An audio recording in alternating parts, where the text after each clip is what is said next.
ஸ்கூல்ல தமிழ் மீடியம் படிச்சுட்டு காலேஜ் வர எல்லா பிள்ளைங்களுக்குமே முதல் எதிரியே தாழ்வு மனப்பான்மை தாங்க. இங்கிலீஷ்ல பேசுறதுனால மட்டும் மத்தவங்க யாரும் உங்களை விட திறமைசாலின்னு அர்த்தம் கிடையாது. உங்களை யாரோடையும் கம்பேர் பண்ணாதீங்க. உங்களுக்குள்ளார இருக்க உங்க திறமைகள் மேல மட்டும் நம்பிக்கை வைங்க. ப்ரொஃபசர்ஸ் இங்கிலீஷ்ல நடத்தும் பொழுது, கேள்வி கேட்கும் பொழுது, சம்ஸ் போடும் பொழுது எல்லாருக்கும் முன்னாடி உங்களுக்கு ஆன்சர் தெரியும். ஆனா அதை எப்படி இங்கிலீஷ்ல சொல்றதுங்கிற பயம் இல்ல. டெஃபினேஷன்ஸ் எல்லாம் தமிழ்ல படிச்சிருப்பீங்க, டெக்னிக்கல் டேர்ம்ஸ் எல்லாம் தமிழ்ல தான் பார்த்திருப்பீங்க.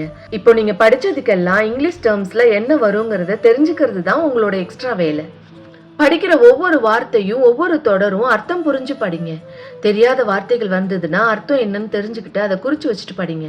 இந்த மாதிரி படிச்சா காலத்துக்கும் அந்த வார்த்தை மறக்கவே மறக்காது. ஆரம்ப காலத்துல இந்த மாதிரி நிறைய டைம் வேஸ்ட் ஆகுற மாதிரி தோணும். உண்மையாலுமே மற்ற பிள்ளைங்களை விட உங்களுக்கு அதிகமாக தான் டைம் எடுக்கும் படிக்கிறதுக்கு.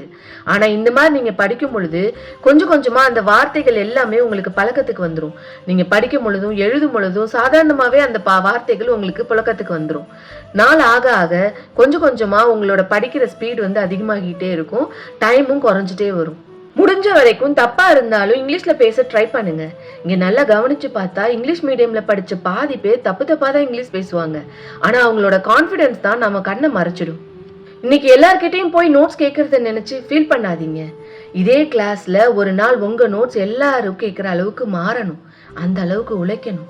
அந்த ஒரு நாள் சீக்கிரமாவே வரும். அது வரைக்கும் பொறுமையா காத்துருங்க. நம்பிக்கையுடன் நான் உங்கள் கீதா கொளஞ்சிநாதன். இது கலர்ஸ் ஆஃப் லைஃப் ஜிகே, வாழ்வின் வண்ணங்களுடன்.